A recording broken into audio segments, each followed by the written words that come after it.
Welcome everybody to 1 Million Cups. To kick off every day, we like to do a show of hands. So if you are new to 1 Million Cups, please raise your hand. All right, awesome. All right, now if you're a savvy veteran, throw them up. Awesome, excellent. All right, if you're a veteran, keep your hands up. I saw this at a wedding once. All right, if you've been attending for more than 3 months, please keep your hand up. If you've been attending more than 6 months, more than a year, more than a year and a half, more than 2 years? If you've been here since the very first presentation, keep your hand up. All right, we got one right down here and one in the back. Let's give them a round of applause. Awesome. So for everyone who's new, 1 Million Cups is an educational program. We have 2 local startups present their business concept. They got 6 minutes to tell you a little bit about themselves, and then we grill them with 15 minutes of Q&A. So have your questions ready. This is our team: Melissa, Courtney, Brian, Milton, and I am Lance. And to start it off, we have Eric Peterson from the local library. He's going to share us a few resources for the local startup. Well, it isn't just the local library, it's the Kansas City Public Library. I'm the manager of the H&R Block Business and Career Center, which is on the 3rd floor of Central Library downtown. And I just wanted to be sure you all were aware of the Block Center. I've got pamphlets out on the sort of circular table as you come in. As I said, we're on the 3rd floor of Central Library, and we are a special dedicated space, both the physical space, and we also have a website, which is intended for entrepreneurs like yourselves doing research to get your businesses going. Now, I know that all of you are sort of up and running, but I was visiting with some of the coordinators who said that some of you have been fairly lucky, and some of you may not have put together a business plan yet, and that's sort of why the Block Center exists. We help you do the research you need to put in a business plan: marketing research, demographic research, industry research, that sort of thing. We take appointments. You don't need an appointment, but we do recommend appointments. And I want to give you all my direct phone number because I'm the person you would want to visit with about that. Again, my name is Eric Peterson. My phone number is 816-701-3645. And so I'm the person you'll want to talk with. Again, I know that you all are up and going, but I know you're sort of at the scaling point, and that's something else that we can talk about. We have a really good marketing collection of books in the Block Center, and I just wanted to be sure you all were aware of us. We've been open for about 5 years now, and getting the word out is sort of an ongoing thing. So I'm going to be around for a little while, but I think that I've probably taken up my 2 minutes. So again, Eric Peterson's my name, 701-3645, and this is the H&R Block Business and Career Center at the Kansas City Public Library. I will go ahead and give you our website address also. It's www.kclibrary.org, then a /business-career. So I think that that's been about 2 minutes. So thanks.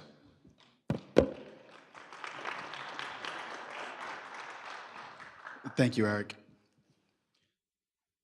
So this morning, our first presenter that we're going to have come take the stage is a gentleman named Mike Meyer from Band of Angels, who's going to come and talk about a partnership he's formed between Meyer Music and Fox 4 TV.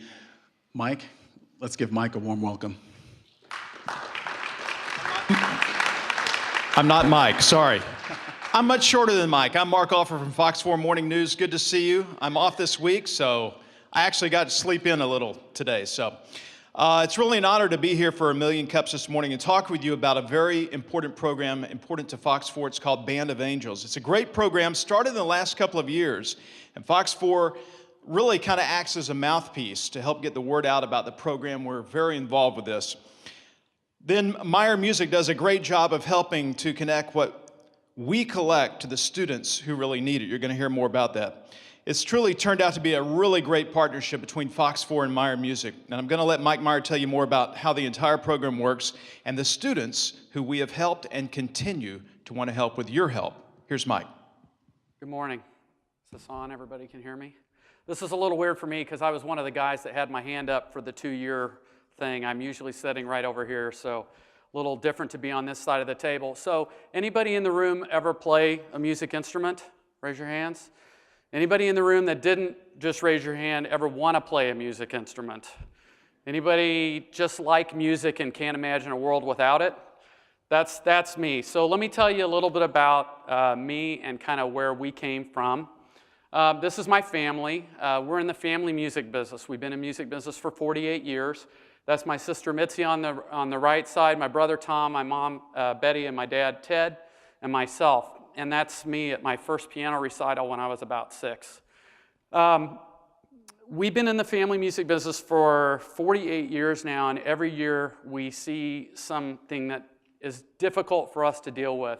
And it's kids that want to be in music, instrumental music at school that cannot do it because of some type of financial need or other problem. And up until a couple years ago, we really couldn't do anything about it, but now we can. So what happens when two great relationships collide? Carrie Hibbler, who's the community relations person for Fox 4, and I have been friends for quite a while, and she called me one day and said, I'd like to talk about starting a program that dealt with the arts, and I wondered if you might help us talk through some ideas. So I went down, and we kind of sat down and talked, and we came up with this. What if we were to get on the air? What if we were to solicit all these people that maybe my family and every other music company in town has been renting and selling instruments to for the last 40 years that might not be using them anymore, and get them to bring them out and breathe new life into them? So what we do is we have people bring them into the stores. We have all the facilities to fix them and get them ready to go. We work with over 60 school districts, and we have educational representatives that call on those schools every week, and they go in and work with the teachers to help identify students who want to be in programs but can't. Next. So that's basically what happens. Here's our flow chart if we could make one of what we hope happens. Mark Alford gets on the air or any of the other Fox people and promotes the program and asks people to bring in an instrument that's sitting in the closet not being used. We connect it with a student in need. What's different about us than a lot of places is we don't take a big group and just drop them in a place. These are kids that have actually applied. They work with their parents, they work with a school music teacher, so that we kind of pre-screen and help connect that instrument to this kid. If that works, we're going to create more education, and we're going to create a whole nother generation of future music lovers who hopefully someday will take that instrument out again and bring it back, and then we restart the cycle all over again. We also added a scholarship program a couple of years later to take these same kids that have the instruments from us and give them the opportunity to go to summer music camp. Music camps, like a lot of camps at colleges and universities, the prices of these things are going through the roof, the facilities costs are going up, and it's very hard for them to stay viable and keep going. So we felt like that we had another chance to win. If we could connect kids, we're putting more kids in the camp, which is helping to make the camp more viable, which helps to employ more music teachers through the summer and keep everybody working. And then we're also sending a more educated group of kids back to the school in the fall than left when they left in May. That's kind of how the cycle works. How do we get the word out? Mark, the master saxophone player, goes out to a school at the beginning of the school year. We get on air and make an appeal. The next day, their reporters will come to our stores. We have 3 stores in Kansas City, so geographically it works really well to have them go to any place since they broadcast across a large area. And we collect the instruments. And then we go through them and start the process of cleaning, fixing, and getting them ready. About 80% of what we get doesn't work when we get it. So that's why it's so important to have the back-end facilities to make this all happen. The other kind of fun things that we've done with them are with instruments in the program. Like every charity trying to start up, you got to have money to be able to help send the kids to camp. The average cost now to send a kid to camp is about $600 for the week. That's a huge cost that most parents of these types of kids cannot afford. So we did 2 things. One was kind of fun. At the Roastery, we had a concert in a coffee factory. That's something you don't see every day. And then we took a lot of the instruments. I mentioned 80% of it doesn't work when we get it, and there's probably about 20% of it that's absolutely unusable to play. We couldn't put it in the hands of a kid and have them be successful. So we decided we'd take those and create those into art. So we partnered with Victorian Trading Company and Hang Ups in KC, who, if any of you guys saw their presentation here, they take old repurposed items and make jewelry out of them. And so we had an art auction called Art That Blows, which we thought was kind of fun. I was a little nervous about that when I first came up with it, but it turned out okay. So next. And so where are we now? When we started the program, we thought if we collected 50 instruments, I remember Carrie specifically saying to me, how many instruments do you think we could get in the first year and this would be successful? I said, I think if we did 50, we'd be very successful and it would be great. We could help a lot of kids. In the first year, we collected over 275 instruments. To date, we've collected over 1,300 instruments. This is in the last 4 years, over 1,300 instruments, and we've given out 800 instruments to kids in schools. That's the size of a pretty good sized small school district outside of Kansas City. The other thing that's nice about the program is because Fox 4 broadcasts across a huge area, we're not just targeting one place. Our goal is to connect one kid with one instrument across a large area. So of those 800 instruments, they've gone to over 60 school districts in a 100-mile radius around Kansas City. There are kids in every place, everywhere, that need something and want to be in music. And so we've really been happy that we've been able to expand out and do that. So next. I've been coming here for long enough to know the final question always, what can we do to help you? And maybe we'll ask that again at the end too. Sorry, I didn't want to steal the thunder. But we have recently gotten our 501c3. We went through the first 2.5 years without it, and that's a real challenge. And we finally got it. And so grants, grant advice, anybody who knows of grants, it's a great opportunity to help us there. Connections with kids in needs. There may be people sitting in this room who know a student who has been playing in a program and they've been playing on a school instrument and they don't have their own. Connect those kids with us. These instruments are meant to be given to the kid, and that's that kid's instrument until they stop playing music, and then we ask them to return it if they're going to quit. But other than that, it's theirs to keep. And a lot of the kids that we serve, they don't have a lot of things that are theirs to keep. The other thing you're going to learn about me is I'm a crier. So if you guys ask questions about emotional stuff with kids, I may start crying. But I learned long ago that if I acknowledge that, I usually don't cry. So that's good. And then instruments. If you have an instrument sitting in your closet that's not doing anything, bring it in. We will breathe new life into it, connect it to a student. And then the last thing is just if there are any artists in the room or you know of any contributing artists who might want to take some of this unusable instrument and make it into something that we could give it a new life and hopefully create some more opportunities for more kids to go to camp using it. So that's Band of Angels, and I will take questions. Thank you, Mike.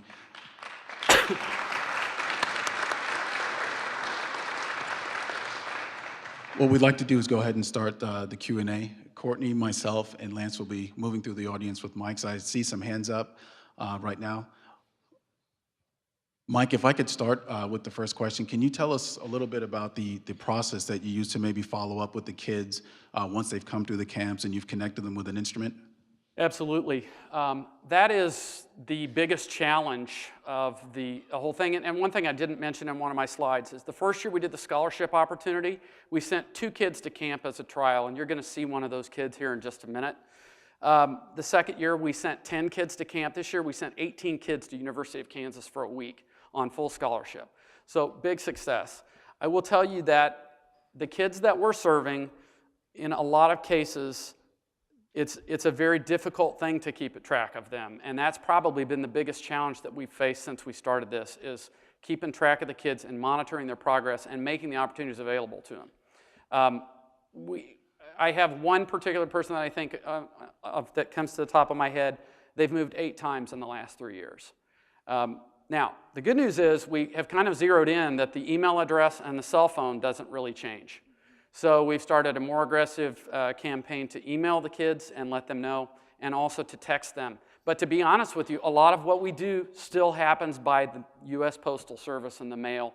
And what we find is that once we the kids that go to camp, we usually can get a really good address for them, and a lot of times they're being cared for by a relative or maybe someone else who can help connect them and keep getting the information to them.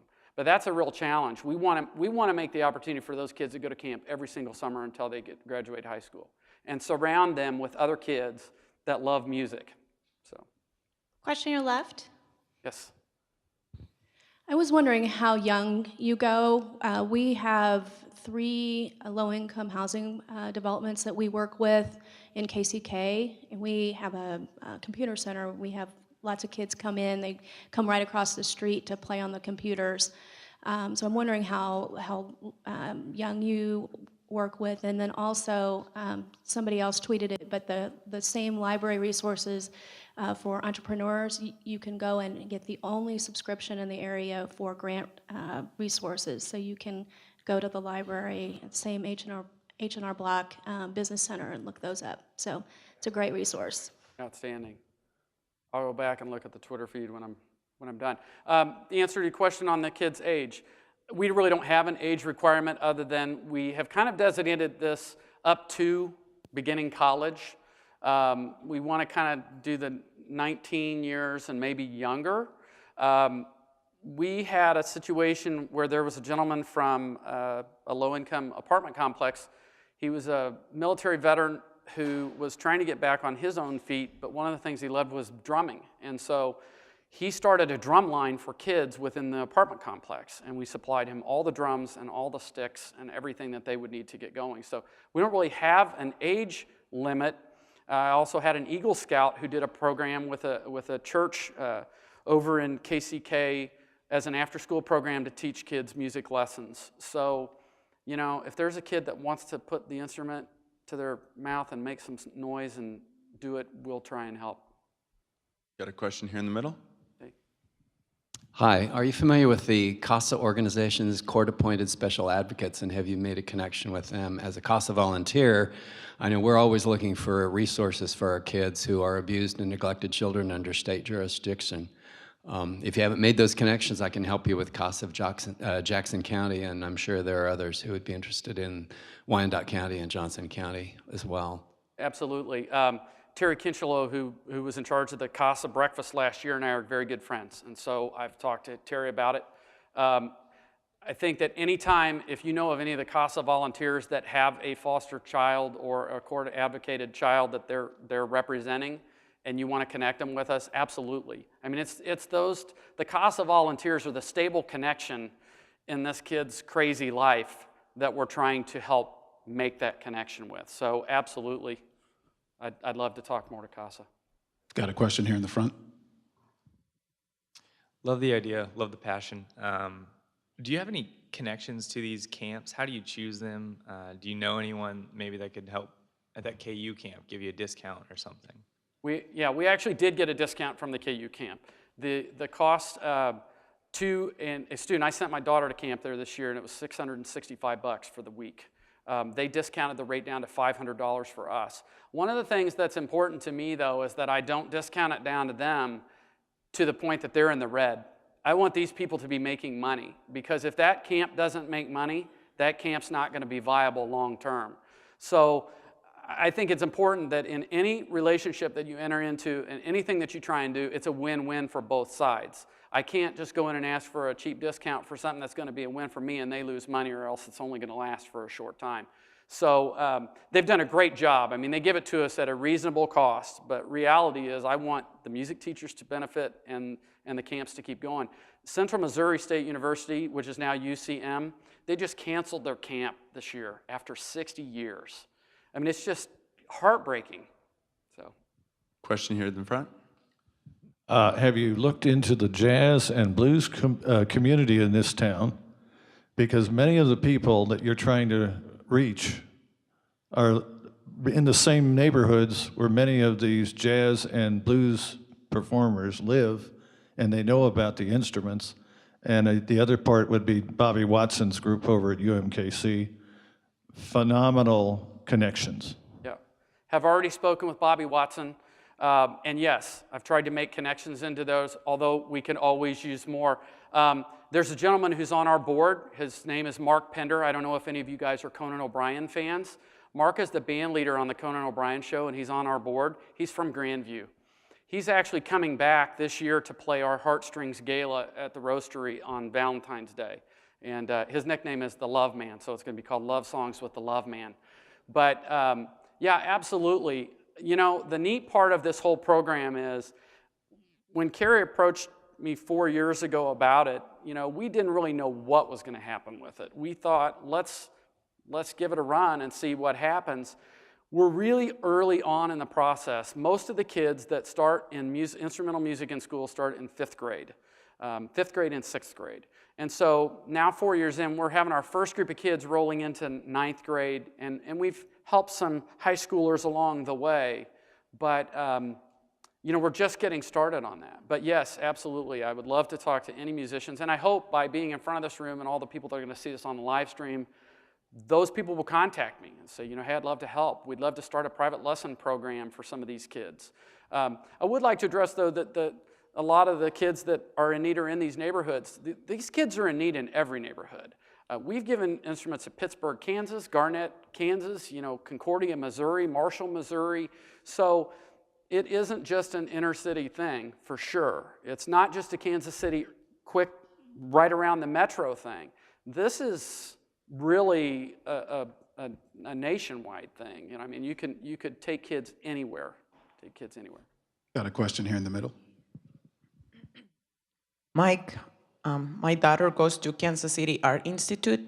She's going into her 3rd year. She's excellent in doing art.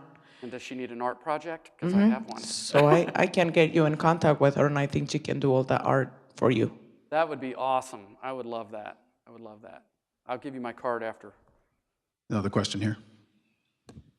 Hey. Hey, Mike. How you doing? Good. Good. Could you go over again how you bring the instruments in and process them? Who is it that's doing the refurbishing and kind of that process? It's Meyer Music that's doing that.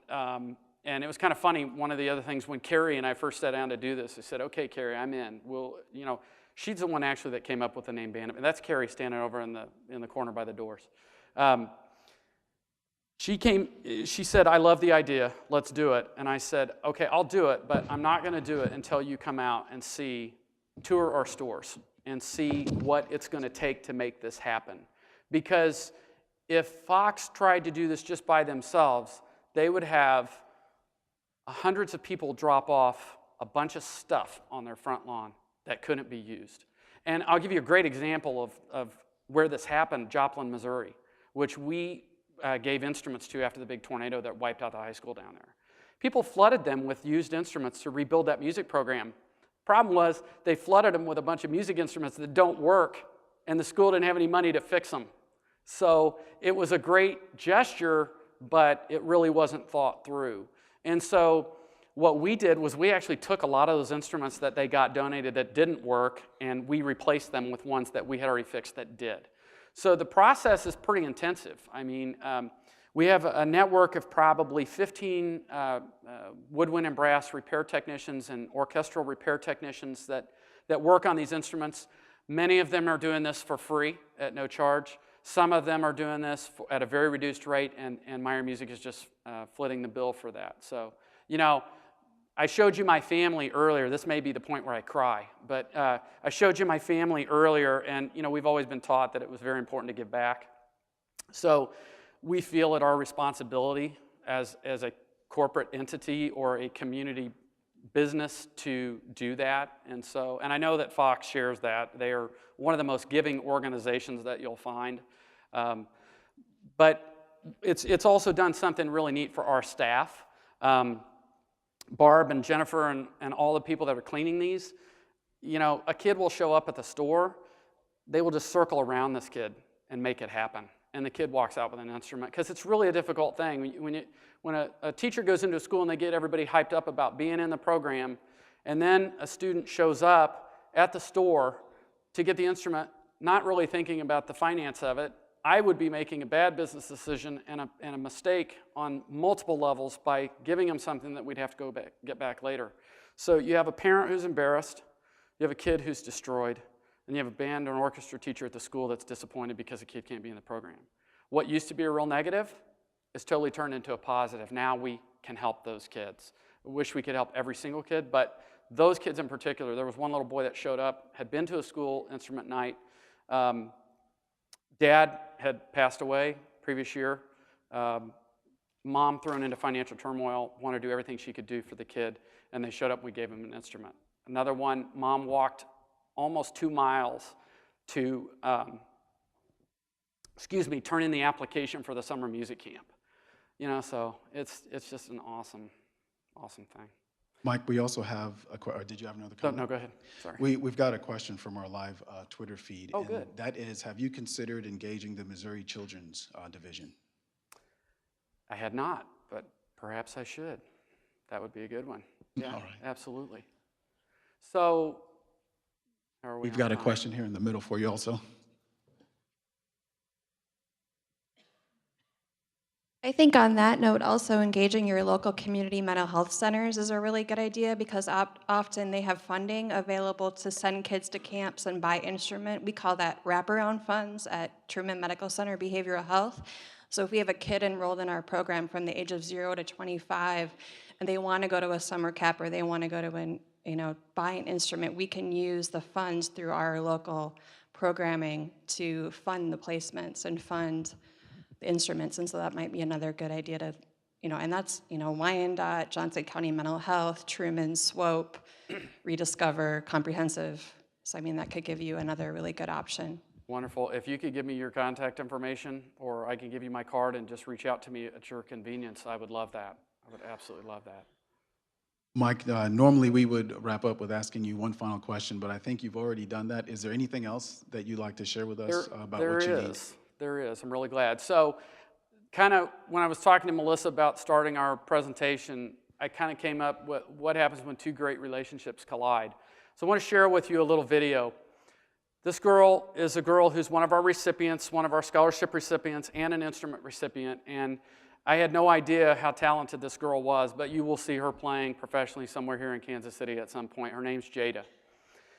The guy on the other side is Tony DeSere. Tony DeSere is a nationally known Yamaha piano artist. He actually played on Valentine's Day at the Kauffman Center here, and donated his time to come and do a little private concert for us. We did it at my home. This is at my house 2 years ago for our first opportunity to kind of do a gala.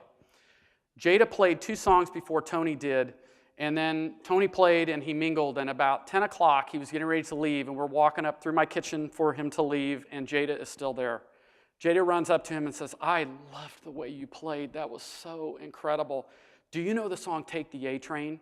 And he said, "Yeah, I know the song Take the A Train." And he goes, "Do you know the song Take the A Train?" And she said, "Well, kinda." And he goes, "Well, come in here and let's play it together." They went in and sat down, and what happened next was absolutely amazing. You're going to see 30 seconds of it. The full video is from my cell phone. It's on YouTube. It's about 2.5 minutes long. And what's neat about the 2.5 minutes is these two people had never played together. They had never practiced, not rehearsed. They didn't know each other. And all of a sudden, this magical thing happened. And as you watch Jada play, the warmer she gets and the more comfortable she gets. They learn how to dance together in this video. It's just amazing. So I'll end with that, and thank you very much for having us come and present. Jonathan, if you'd like to play that.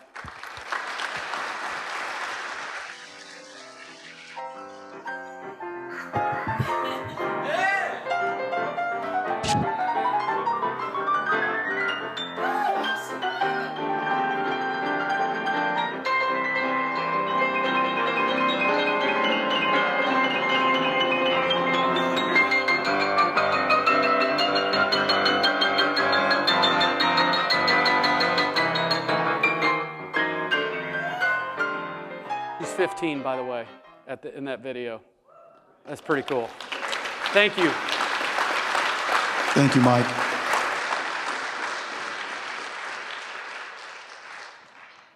We've got just a few announcements. The eScholars, I know we've been talking about it the last few Wednesdays.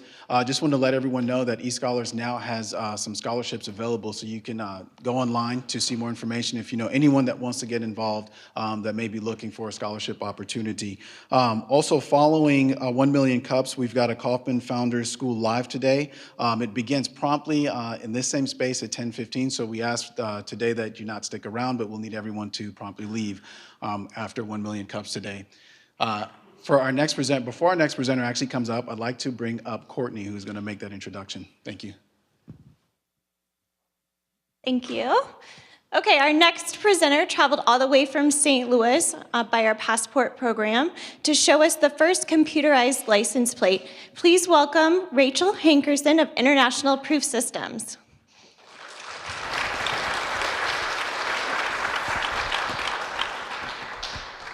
Good morning, good morning. My name is Rachel Hankerson, as Courtney has stated, and I'm from the wonderful city of St. Louis, Missouri. How many of you passed through St. Louis before and went up in the wonderful arch?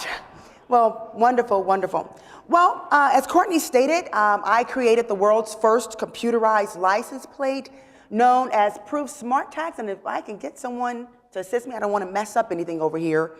What do I do with the little remote? But like Courtney stated, I created the world's first computerized license plate to improve the validation of auto insurance, vehicle registration, and minimize the time that it takes to locate a vehicle in the instance of an emergency. If we can go ahead and go on to the next slide. So what is the big problem? The big problem is that we who are insured motorists, how many insured motorists we have? Every year, our premium continues to go higher and higher. And the reason our premium continues to climb is because we that are motorists, we're covering the cost of damages caused by uninsured motorists. And through our research, we found out that wrecks with uninsured motorists cost us who are insured motorists billions of dollars. And some of the states that have the largest amount of uninsured motorists includes Mississippi, California, Alabama, New Mexico, Arizona, and Tennessee. So each year that our insurance premium rises, we're covering the cost for damages caused by uninsured motorists. So when someone goes and drives and knocks down a light pole and they're uninsured, we're covering that cost. When we have a collision between someone else and they don't have insurance and they don't have anything that we can claim for, we that are insured motorists covers that cost. So Proof Smart Tags has resolved the problem of uninsured motorists, not only in Mississippi, not only in California, New Mexico, but across the world. And like I stated, Proof Smart Tags will maintain the universal aluminum structure to improve the system of validating auto insurance, vehicle registration, and response time in locating a vehicle in the instance of an emergency. As you can see, our aluminum structure, this is Missouri. How many of us are glad to be in Missouri? Let me try that again. How many of us are glad to be in Missouri? All right, well, what about California? All right. But we can see, this aluminum structure license plate is known across the globe. It's known all across our nation. Even if you drive down in Mexico, they have the aluminum structure. If you go in China, they have the aluminum structure. So our goal is to make Proof Smart Tags the universal means of improved validation of auto insurance, vehicle registration, and reduced time and locating a vehicle in the instance of an emergency. So our products timeline, how did I come up with this? Well, in 1994, I was an undergraduate at Southwest Missouri State University in Springfield, Missouri, and I purchased my very first vehicle at the age of 21. And this was a 1988 Dodge Colt. And you know what most typical 20-year-olds do when they purchase their very first vehicle. Well, for my commute from Springfield, Missouri to St. Louis, Missouri on Highway 44, I did what we should not do. So I put my foot down to the pedal and I sped, from Springfield to St. Louis. I tell you, I just loved it. The windows were down, the wind was in my hair, the music was loud. But being 21, I was not thinking about the police officer. So, there were many times I was stopped for speeding. Now, let me take you back. My parents and I had an agreement. When I purchased my car, they said, Rachel, you are responsible for the car note, and we will be responsible for auto insurance. So my parents always made sure that I have auto insurance. But the problem was when it was time for them to renew the policy, the insurance company mailed the renewed card to my parents' residence in St. Louis, which failed to come to my dorm in Springfield. So when I was speeding and caught by the police officer said, "Ma'am, hand me your driver's license and proof of auto insurance." So I did what most of us do, go looking through the glove compartment, knocking everything down, and pulled out the insurance card. The bad thing about it, it was the expired insurance card. And so the police officer said, "Well, this is an expired insurance card." I said, "Officer, I do have insurance. I really do. I do. My parents paid for it." Well, they weren't taking that at all. And so they gave me a ticket for speeding and not having valid proof of auto insurance. And so after this happened over and over and over again, didn't learn my lesson about speeding, I said there has to be a better process than this. If I have auto insurance, I should not be ticketed for not having a valid insurance card. So I came up with Proof Smart Tags, the computerized license plate, because each vehicle has to have an associated license plate. So why didn't I just merge it all together? So in 1994, I just tucked that away in my little book of inventions and continued on with my undergraduate study. But it wasn't until 2008, the Great Recession of 2008, I was caught into the pool of unemployment. Husband, 3 children, could not find a job. I submitted thousands of resumes. Nothing came through. Yeah, I had a few temporary projects that lasted a few months, a year or here, there. And, you know, I needed some real money. And I said, well, you know what? I'm young. I have my master's degree at this time. And I said, I have this book of invention. Let me do what our grandparents of the Great Depression of 1930s did. Let me just roll my sleeves up and create employment. So instead of me being the employee looking for an employment opportunity, let me switch the table and become the employer, not only providing a great product and a service, but offering America jobs. What do you think about that? All right. So it wasn't until 2010, where I got enough gall to go ahead and go forward. So in 2010, I pitched to some of everyone in St. Louis, Missouri to get Proof Smart Tags, bring awareness, financial support, and support and endorsement. I received my provisional patent, and just in 2014, California got a hold of it. They loved it, released a request for proposal. I responded to the proposal, and the end of this month, I'm supposed to go to California and present Proof Smart Tags for a 2-year pilot. All right, yeah, woo! So, the market size is humongous. Our goal is to cover the entire population of motorists, of motor vehicles. Like I said, not only in our nation, but internationally. And so our target market, we have the auto insurance industry. As of right now, these industries currently exist. We have the auto insurance industry. We have the police department. We have the Department of Revenue, sometimes interchanged with the Department of Revenue.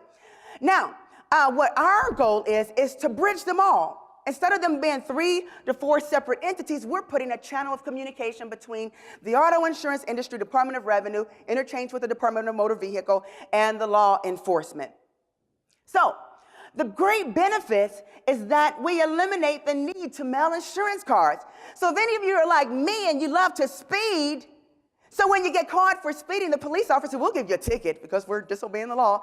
But you that are insured motorists will always have insurance, right? Because they can look at it right through your license plate. We would increase revenue by greater compliance. So the auto insurance industry, right now, there's not a system in place to validate. There's only 2 ways that the law enforcement can determine if someone is insured. The 2 ways include if you're speeding like I did, that's when the police officer asks for auto insurance and proof of and your driver's license, or if you're in an accident. Those are the only 2 ways to determine if someone has auto insurance. But my system resolved that problem because at all times, the computerized license plate will determine if you're insured or not, if you're registered or not, even if there's a panic signal. We eliminate the need to print registration stickers. How many of you have been victimized by paying your personal property tax, paying your auto insurance, put your sticker on the back of your license plate, and someone comes and takes it off? How many of you have been victimized by that? And then in some counties, the police officer will ticket you if you do not have that card on, regardless of whether or not you pay your registration. So you have to go back down to the DMV to get another sticker.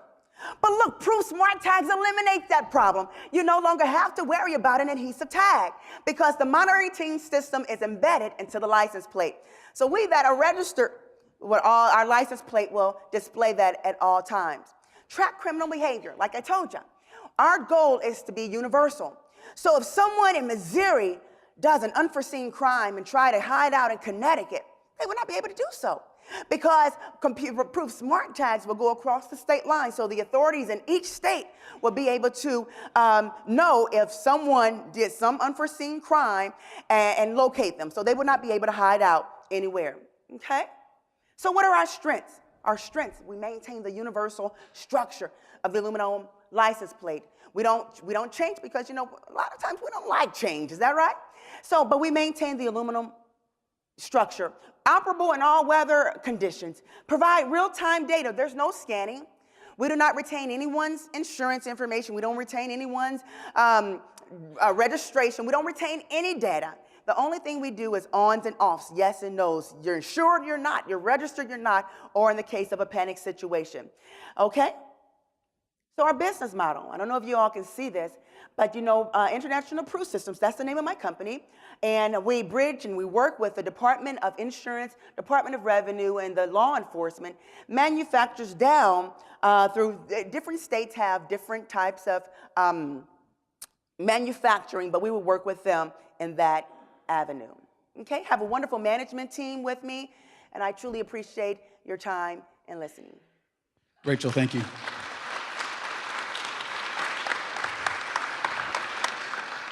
So we'd like to open it up to Q&A, give the audience a chance to ask some questions. We've got a question here up front for you. I love your energy. Oh, well, thank you. I didn't need coffee this morning. I had a little bit of you. So can you walk us through a little bit about kind of how the process works? So I have insurance, I register my vehicle, they take the information that I have proof of insurance. What happens if I let my insurance lapse? Like, how do they know that I'm still an insured driver? Mm-hmm. Well, I can't necessarily talk about the technology unless I have each of you sign an NDA. You know, I don't know if you want to do that. But as far as the process, you pay your insurance. We're working with the auto insurance company. So the auto insurance company will have a system, and their system will communicate with our system. So if you have insurance, they would already have all of your information in the system. And then it's like a clock, a ticking clock. On that specific date that your auto insurance expires, after your grace period, then if you have not paid your auto insurance, there will be another state to reflect that you're no longer insured. Can you also tell us a little bit about who your ideal client is? Mm-hmm. Our ideal client, like I stated earlier, includes the auto insurance industry, the Department of Revenue, which interchanges in different states with the Department of Motor Vehicle, and the law enforcement. Those are our three clients. Those are our customers. And how do you reach those, or what is your marketing plan? How do you reach out to those clients and bring them on board with your system? Wonderful. Yeah, so California, California is just a wonderful state, but we thank God for Missouri. We're grateful for Missouri, right? So California, considering Proof Smart Tags is the world's first computerized license plate. Yeah, we've had some competitors to try to come on board since we've been pitching, but my patent attorney said, Rachel, don't worry about that. You know, you just make sure that yours get to market. But I said, this is my idea. No one could take my idea. But he said, my patent covers, covers me for right now. So what California has done, they have allowed the vendor who proceeds forward with this pilot to communicate with the auto insurance industry, the Department of Revenue, and the law enforcement. So Governor Brown of California has already signed a bill, to validate this electronic license plate and to move forward with the pilot. So what our goal is to have this system, tested and moving forward in California. And after that, we believe other states would, follow pursuit because California is known as the trend-setting state with technology. Got a question in the far left here? I know you don't want to talk much about the actual technology, but first of all, is this going to be affixed to the physical plate itself? And then secondly, do you perceive that your customer is going to be the insurance companies more than the individual consumers? Great question. There will be a marriage between the vehicle and the license plate to open the channel of communication. And what was your second question? I'm sorry. Consumers. Yes, we're not necessarily, our target is the insurance industry. So yes, we will communicate with each private and public insurance companies. And from there, the insurance companies will communicate with the average consumer. Question in the center. So you said earlier that you wanted to create employment.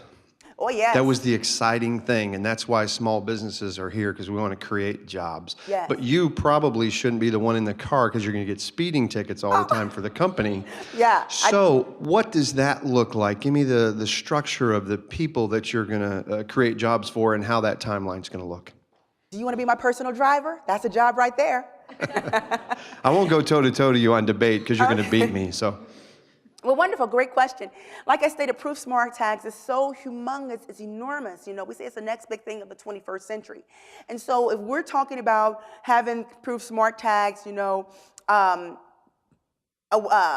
in each state of the U.S., and then into our international market, we need human resources, we need accountants, we need finances, we need businessmen, businesswomen, we need the entire 9 yards. So we're creating, you know, we're improving the ecosystem. We need a lot of help here, you know. Yeah, so I hope that helps out. And you know, it really kind of, you know, get me a little stirred up a little bit.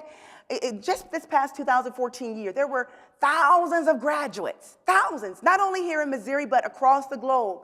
And considering the 2008 recession had minimized so many jobs, these young people go to college. A lot of them receive thousands of dollars in loans and debts, get out of college and receive a minimum wage job. You know, they don't work in the area that they spent 4 years of studying. You know, and that kind of just shook me up. But with Proof Smart Tags, considering it's open, and like I stated, we need those individuals that have knowledge in human resources. We need those individuals who have knowledge in finance and accounting and economics, the entire 9 yards. Legal, we have some great legal help with us, but we need it across the globe. So, yeah.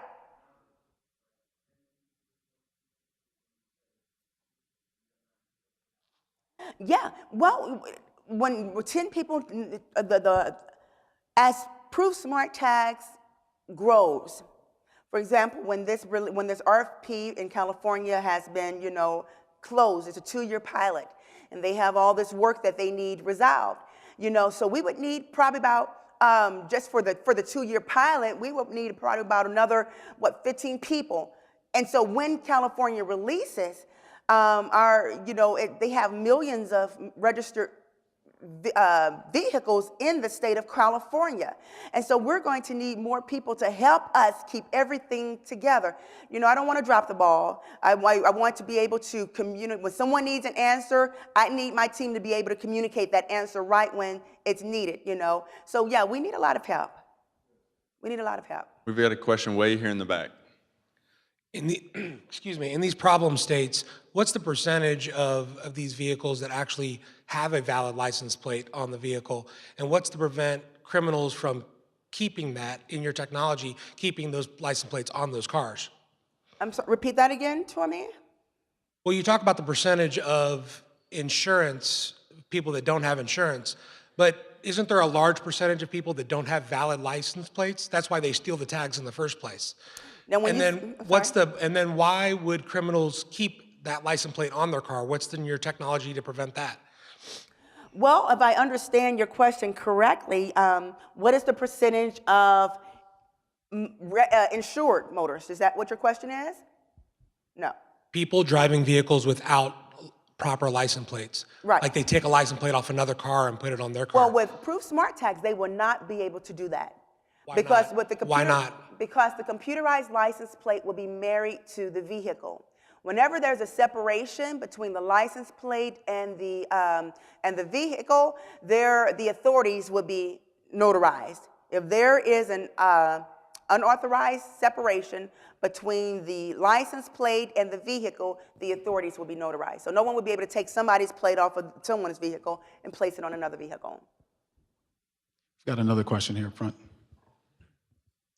So who is making these proof smart tags and where they're made?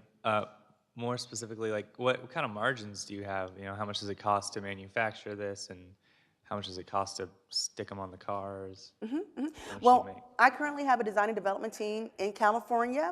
But as far as manufacturing, we have corresponded with several states, you know. Our goal is to continue the network with the states that currently manufactures the license plate. For example, here in Missouri, it's the Missouri Vocational Enterprise.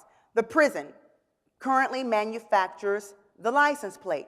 So our goal is we want to continue to put money in the state, not take money out of the state, put money in the state and increase revenue. So our goal is to continue to work with the Department of Corrections to manufacture. They would not have any dealings with the system, but they would help with manufacturing the license plate. Got a question here in the back.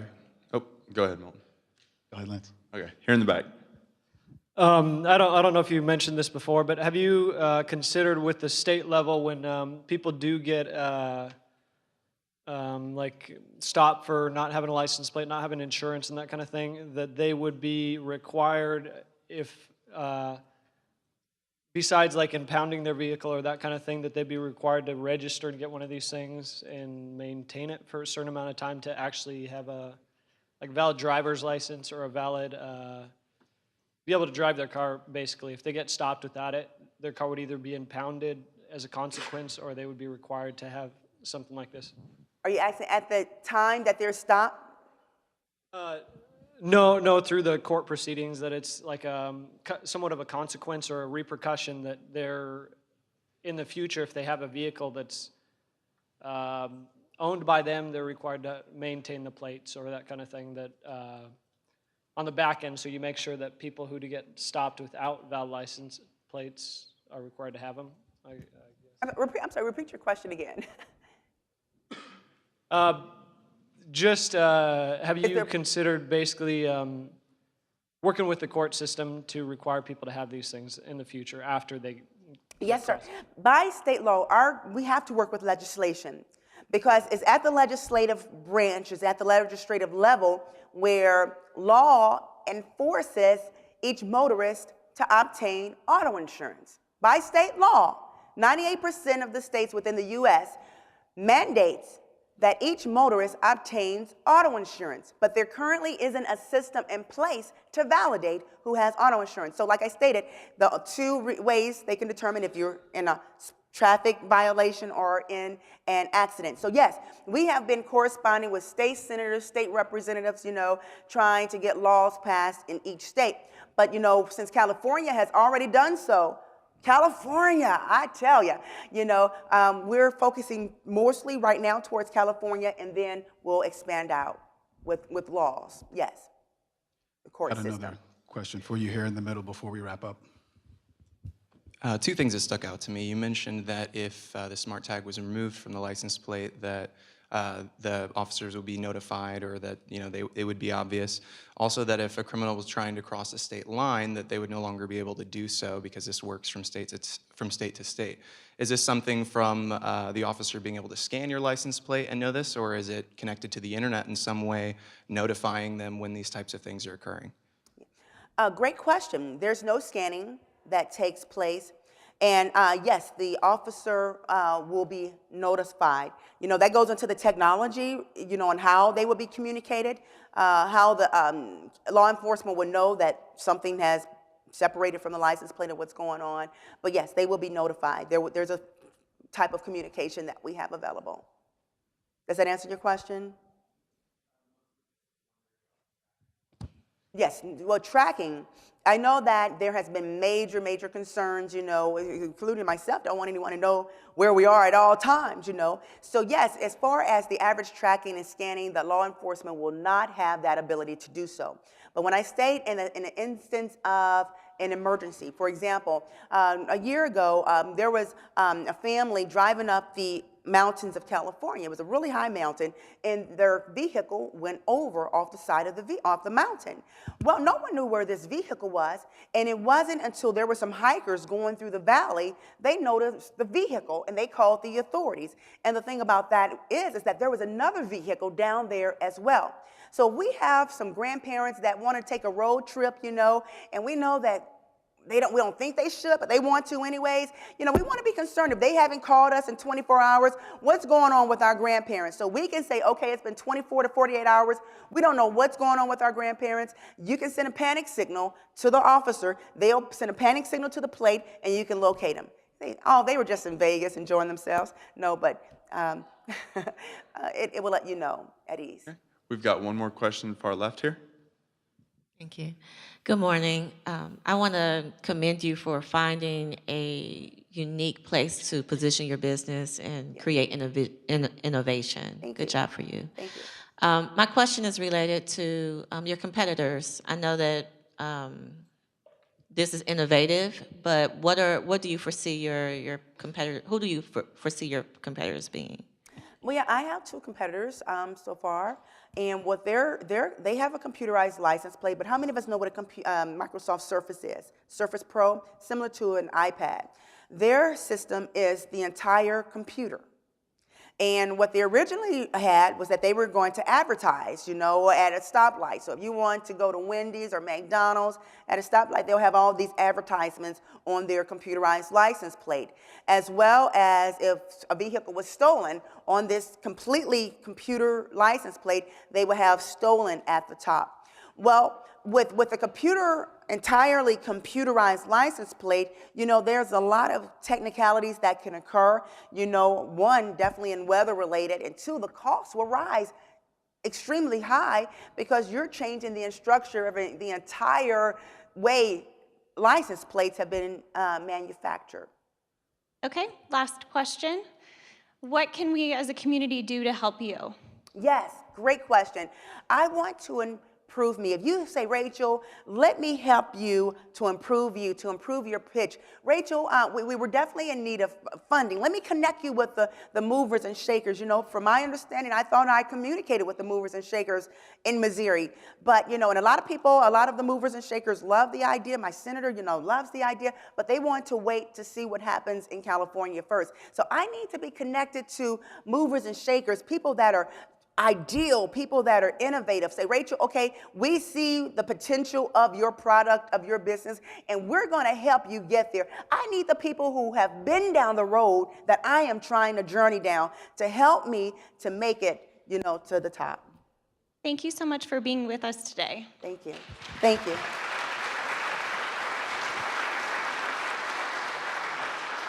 Thank you everyone for coming. Just to let you know, there is a Founders Live event in this room at 10:15. Please stay, you do not have to be registered. And also, Eric from the library has left pamphlets out on the desk, so please stop and pick those up. See you all next week.